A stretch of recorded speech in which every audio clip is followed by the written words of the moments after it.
In today's video, we're going to review this BITZ knob here from AAE. We're going to upgrade my Bitzenburger from the 1700s, at least that's what it looks like. And yeah, it's a knock receiver here that's getting replaced. So let's get right into it and start this video.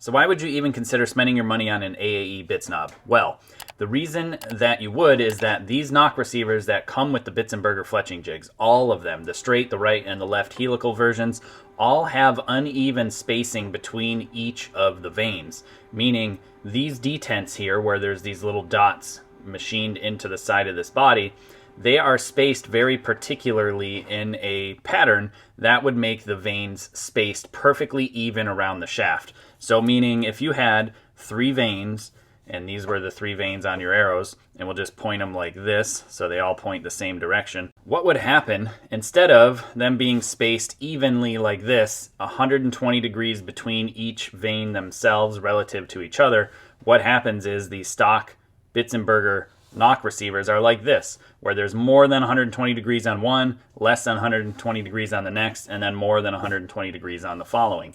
So it's not evenly spaced like it should be, it's just spaced unevenly and it just doesn't look right. So that's what this is designed to do, is replace a knock receiver with something that's precision machined that has detents that are spaced evenly. There's 2 different versions. This is the 3 fletch version, and I have it available on my website, Kaminski.com. Links in the description below and a card at the top up there. In case you're interested in checking that out and picking up one of these, you can head to my website. Retail on this is right around 30 bucks. It is absolutely something I would recommend. Anybody who has a Bitzenburger Fletching Jig, especially if yours looks like it's from the 1700s like mine does, this will hot rod and upgrade your fletching jig, and it will make everything so much nicer. In addition to the BITZ knob, on my website I'm carrying a few different other things as well now. Arrow wipes, max bond, fast set gel, different colors of Wave Pro vanes. Now I've got these yellow ones in stock and the fire orange, they're both in stock, plus my precision tiller bolts are still there as well. I've only got the 375s left in stock, but those 380s should be back in stock within the next 2 weeks or so, give or take. So those will be shipping worldwide again. So on the actual package of the product itself, it's just basic blister pack, nothing fancy.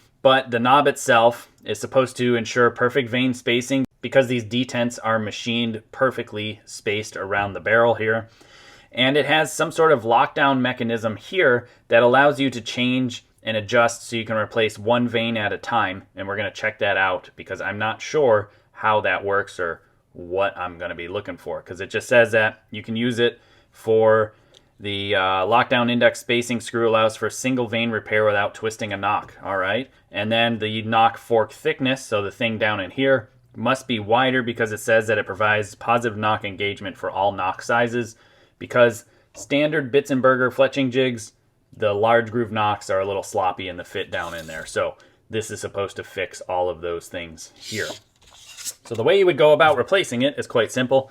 Just take your Allen wrench, you go in here, and depending on how you have yours set up, if you never touched it from the factory, that's okay. You just can see here on this, it says 120 degrees, 90 degrees, or 75 by 105.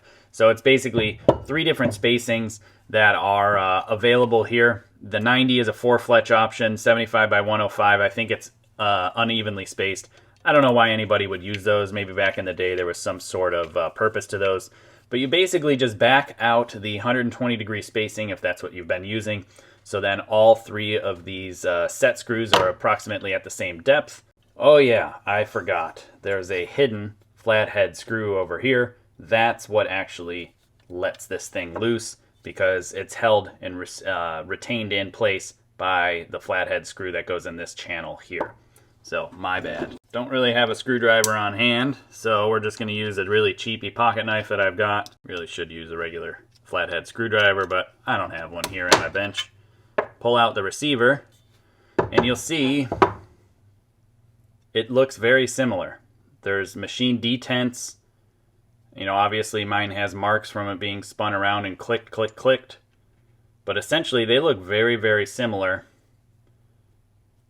One should be just more precise. These are cast and then machined. but they're not exactly precise.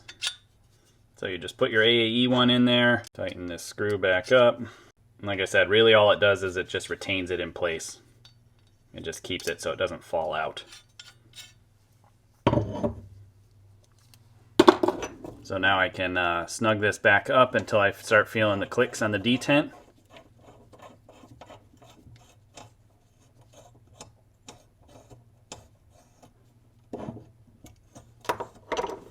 There we go. Alright, so we've got 3 clicks now. I'm going to see what this does here.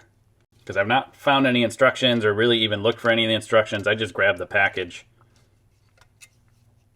So I'm going to see here now. So what it appears to be is that this center piece disconnects from the rest. And when you loosen that up, you can still get clicks, but the knock receiver will stay in place. Alright, so I decided to actually just take it apart because that set screw and everything, it's hard to actually see what's going on. And what's happening is the set screw is allowing you to lock down the actual knock receiver itself. So that way, essentially, what you can do is you can line up your fletchings exactly how you want. You can index them as an additional feature that's not actually listed on the package here. And so what you'll be able to do is, say in theory, you are spine aligning your arrows, or you're using an arrow that has the label aligned in a specific way that puts the label on the stiff side of the shaft, like the Victory VAP. And say if you wanted to always have one of those fletchings that you have referenced in the correct spot, so that way it's always pointing either up or down or whatever relative to the stiff side of the arrow, you can actually dial this in because your clicking mechanism is independent of the knock receiver itself, which is a massive upgrade in a knock receiver.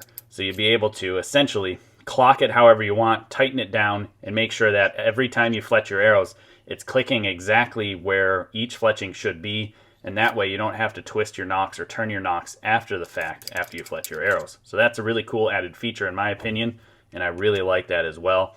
Definitely a surprise because it wasn't listed on the features list, but it is absolutely an upgrade over the stock version because you don't have that feature. So just snug that up, and now it doesn't rotate and it stays in place exactly where I would want it to if I align and set this thing up how I want it to.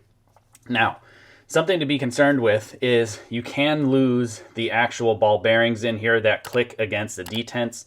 So it'd be smart if you were to turn this upside down, keep the set screws pointing down so the balls are falling down into their respective places inside. So that way you can slide the knock receiver in, then turn it upright, and then start to snug this down until you start to feel clicks clicking. You know, you want it to also be held firm, so wiggle the knob and make sure that there's enough spring tension to center the ball into the detent, so that way there's no play, no movement, but you still want to be able to turn and click. So turn and click without any sort of play, that's how tight you would want it. Now that that's all set up, what I'm going to do is I'm going to grab an arrow, put it in here, and glue 3 fletchings on, and we're going to check out the spacing and see how even it is. Alright, so I'm just grabbing an arrow I had laying in the shelf that has no fletching on it. I'm just going to fletch these up. These are 3D Super Nocks that are on this, so they are big and long, and it's actually really nice fit in there against a knock receiver.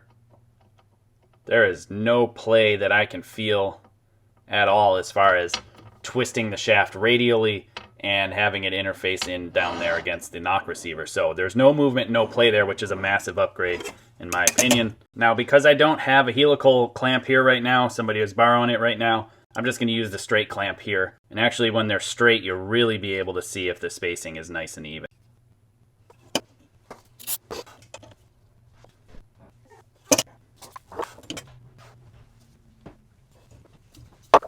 Alright, and now we're done. So, that was really quick and easy.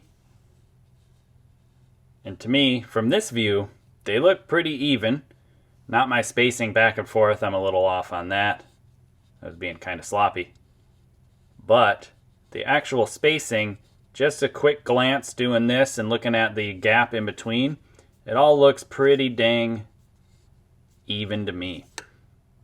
And if I look at the arrow from behind, see, I'm going to have to change the perspective of the camera and show you guys, but it's It's dead even. I can't show you other than maybe like this. Perfectly spaced, 120 degrees apart.